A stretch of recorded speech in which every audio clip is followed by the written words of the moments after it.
અડધી કલાક લાગશે ખાવાનું છે. એની ફ્રેન્ડ આવી ને 5 મિનિટમાં ઉઠી જાય. હેપી જન્મદિવસ વિધા બેટી. અલે લે લે લે સપનું નથી વાંચ્યું વોટ તું યાર લગ મારા ફોન. ખુશીની ફ્રેન્ડ આવી છે બે સવારમાં ખુશીને સરપ્રાઈઝ આપવા. બર્થડે તો વયો ગયો હવે તો એટલે તો હવે મનાવીએ. મેડમની તબિયત ખરાબ હતી ને તો તાર મમ્મીને તો બધી ખબર હતી. હવે તાર મમ્મી બોલાવ્યા તો પૂછે જો આંટી ને ન્યા વાત ની ખબર હતી તો હા કર ત્યાર તો બધો પ્લાન થઈ ગયો. પૂછી જો આંટીને કાલે ફોન કર્યો તો ત્રિષા ત્યારે આજ માટે પૂછવા માટે કર્યો તો સ્કૂટર કે કામ નતું સ્કૂટર સ્કૂલ આવવાની કઈ રીતે તો વાત થઈ ગઈ પહોંચી ગયો ટિકિટ તોય પહોંચી ગઈ. Hello guys, good morning, welcome back to another vlog. So guys, નાસ્તા પાણી થઈ ગયા, ઘરનું કામ કરીને ફ્રી થઈ ગયા અને આજે એવી છે ખુશીની ફ્રેન્ડ. તો ખુશીનો બર્થડે હતો થોડાક દિવસ પહેલાં અને ત્યારે અમે ઢાંક હતા. પછી અહીંયા આવી ગયા તો એ બર્થડે સેલિબ્રેશન કરવા માટે એની બે ફ્રેન્ડ આવી છે. અત્યારે ત્રણેય રૂમમાં છે. છોકરીઓ ભેગી થાય ને એટલે વાતું કરે ગજબ વાતું કરે. આજ તો આખો દિવસ બસ આ જ આવશે, વાતો કરવાનું, એન્જોય કરવાનું. આંટી અમે આમ કરશું, આંટી અમે એમ કરશું, એ ચાલુ જ છે એનું. તો મારે હવે બનાવવાની છે રસોઈ બપોરની. આજ તો પિયુષને ટિફિન સવારમાં આપ્યું થોડુંક લેટ થઈ ગયું તો મેં કીધું ઘરે જમવા આવજો, ખુશીની ફ્રેન્ડ નહીં આવવાની છે ને એટલે એને જો ટાઈમ નહીં હોય તો હું ટિફિન આપી આવીશ. તો બનાવવાની શરૂઆત કરી દઈ. બટેટાનું શાક બનાવી નાખી એટલે બધાને ભાવે. છોકરીઓને પછી અમુક શાક ન ભાવતા હોય. બટેટાનું શાક એવું છે બધાને ભાવે એટલે બટેટાનું શાક ને પૂરી ને બધું બનાવી નાખી. કેક લઈ ગયું છે, હવે કેક કટિંગ કરશે ને બધું કરશે. ખુશી અત્યારે રેડી થઈ છે. ખુશીની ફ્રેન્ડ બે લેવી છે કેક ખુશી માટે. તો ત્રણેય છે બેસ્ટ ફ્રેન્ડ. તો તમારું નામ તો કયો ભાઈ?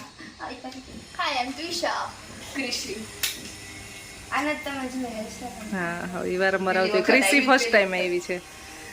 અત્યારે બિઝી છે આમાં કેક કટિંગમાં ને એટલું સેલિબ્રેશન કરે છે અને મોજ કરે છે ત્રણેય.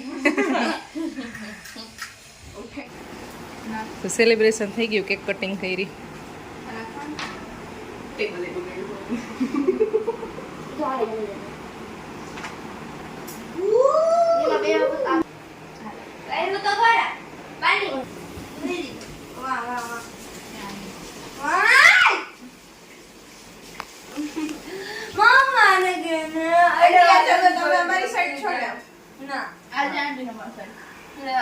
તો જ આંટી અમને એટલું સપોર્ટ કર્યો હોય.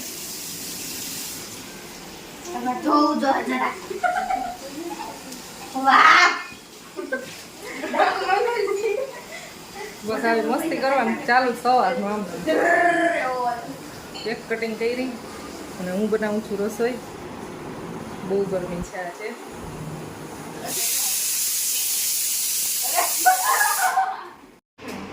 ચાલો બેસી જાઓ જમવા.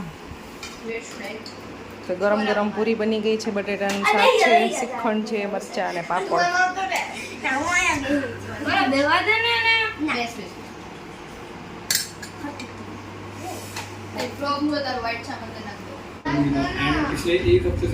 ખુશી દે છાશ એને.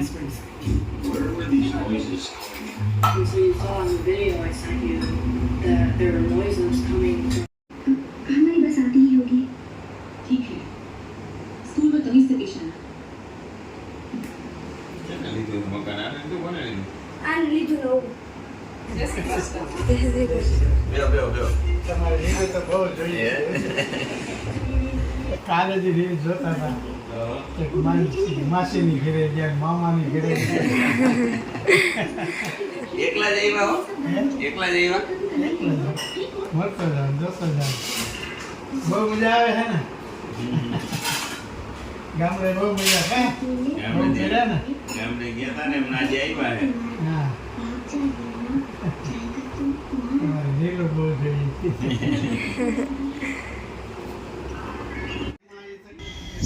તો અત્યારે આવ્યા છે અમને મળવા માટે અમારા સબસ્ક્રાઈબર ફોલોઅર બધામાં વિડીયો જોવે છે. અને પિયુષને શોપ ઉપર એ મળવા આવ્યા હતા અને ફેમિલી સાથે ઘરે આવવાનું ઇન્વિટેશન એ કેટલા દિવસથી દે છે. તો આજે મળવા આવ્યા, બહુ આનંદ થયો ઘરે આવ્યા એટલે.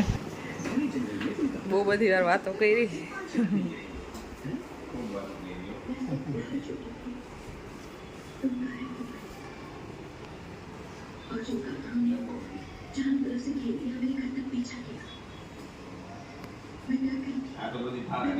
તો ગાઈઝ આજે મળવા આવ્યા હતા અમારા સબસ્ક્રાઈબર, તો મળીને ખૂબ આનંદ થયો. આવી રીતે ક્યારેક ક્યારેક મળવા આવતા હોય અથવા અમે ક્યાંય બી જતા હોય તો મળતા હોય તો ખરેખર બહુ આનંદ થાય, કારણ કે તમે એક ફેમિલી મેમ્બરની જેમ અમારી સાથે વાતચીત કરતા હોય, ડેઈલી આપણા બ્લોગ જોતા હોય એટલે ડેઈલી કનેક્ટેડ હોય, તો બહુ મજા આવે, આનંદ થાય. તો આજનો તો બ્લોગ બહુ નાનો એવો સિમ્પલ બ્લોગ રહ્યો, કારણ કે ક્યારેક ક્યારેક એવું હોય કે એટલું બધું બ્લોગ શૂટ ન થતો હોય અને નાની નાની ક્લિપ ને એવું જ બસ લેતા હોય. ક્યારેક ક્યારેક ચલાવી લેવાનું તમારા લોકોએ, નાનો એવો વ્લોગ હોય, શોર્ટ વ્લોગ. આજનો તો શોર્ટ વ્લોગ હતો. તો હવે ડાયરેક્ટ એક મસ્ત મજાની ટ્રીપ ઉપર તમને મળશું. ત્યાં સુધી બધાને જય શ્રી કૃષ્ણ, બાય બાય.